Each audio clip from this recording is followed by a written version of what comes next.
the next thing I want to get into is Amy Williams, who is Virginia Giuffre's ghostwriter.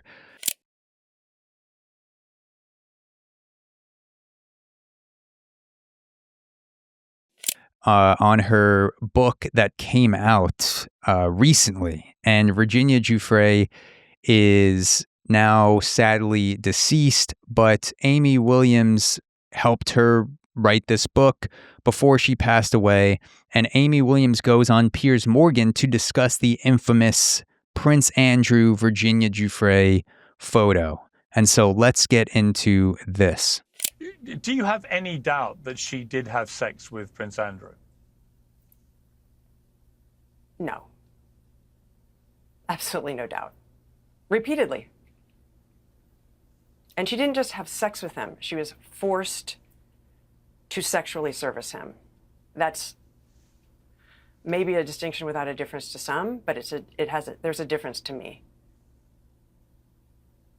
And we're looking, as you speak, at the infamous picture of her on the first floor of Ghislaine Maxwell's London home. Ghislaine Maxwell's in the background, Andrew in the foreground here with Virginia when she was just 17.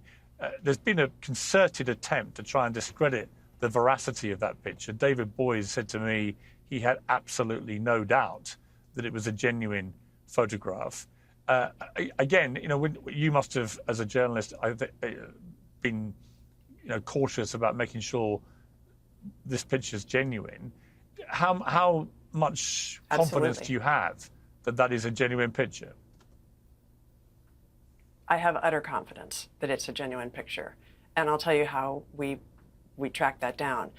Much has been made of the fact that Virginia no longer had the photograph, so it must be fake. And it's true. She no longer had the photograph. Why? Because she gave it to the Federal Bureau of Investigation, the FBI, and they never returned it. However, before she did that, she gave an interview to a British paper, and they sent a photographer and they sent a writer, and the photographer took a picture of the picture, which she still had in her possession. He took a picture of the front and he took a picture of the back. The back had an imprint on it that showed exactly the date and the time and the location of the place that she took that film to be developed. And it was right next to her house in Florida when she got back from London on that trip. We reached out to that photographer who lives in New Zealand, and he verified that he held that photograph in his hands. He took those pictures and he sent us, because we didn't have a copy, we wanted to use it in the book, he sent us a copy of his picture. So we know for sure that that's a real picture, and it was taken on what used to be called a fun saver, which was these disposable cameras. Nobody has them anymore because we all take pictures on our phones. But they had actual film in them. So they had to be developed, and it was a real picture. It couldn't have been doctored. It wasn't a digital picture that could be doctored. So I have utter confidence that it was a real picture. And also what's often asked is, who took that picture? Well, it was Jeffrey Epstein. Virginia handed her fun saver, which she always traveled with, to Jeffrey Epstein because she thought, I'm meeting a prince, and I grew up watching the movie Cinderella, and I believe that princes are good people. And my mother would never forgive me if I got to meet somebody of royalty and didn't get a picture with him. So she handed her camera, her disposable camera, to Jeffrey Epstein, and he shot that picture.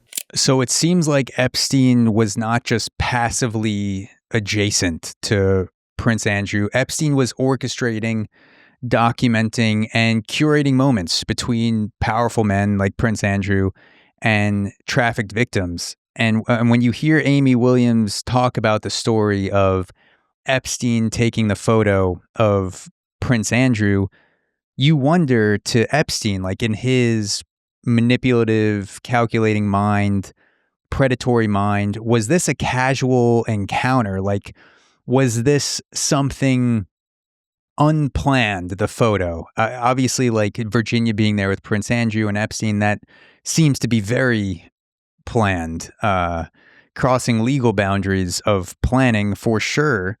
But in the moment, like this photo, did Epstein plan to take this photo of Prince Andrew Was he collecting receipts in a way? Did Virginia, maybe she offered to have the photo taken and Epstein was like, okay, just going along with it. But did Epstein in the back of his mind think like, hey, I'm going to collect some receipts on Prince Andrew just in case I need something to protect my own well-being in the future? And then Epstein went along with Virginia and was like, oh, hey, I'm going to snap this photo of you guys and, take a photo with this prince. And in the back of Epstein's mind, he's going like, oh, this is going to be something that I'm going to keep as evidence for something or as blackmail.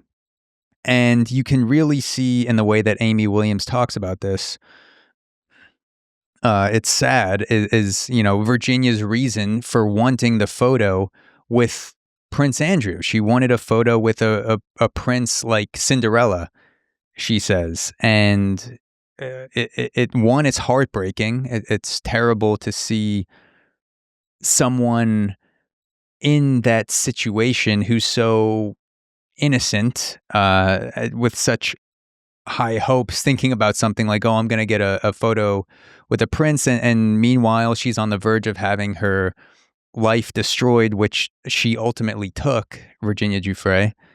And then second, it shows how Epstein preyed on the naivete, the innocence of Virginia. You could see the contrast of Virginia's innocence, this like ethereal, kind of bubbly, like, oh, I'm going to take a photo with a prince and meet the prince. And, this is, such a lucky thing for me, and whether at that point she knew she'd have to be forced to do things for men like Prince Andrew. I don't know when this photo was taken in the context of the awful things that Virginia was forced to do by Jeffrey Epstein and other men.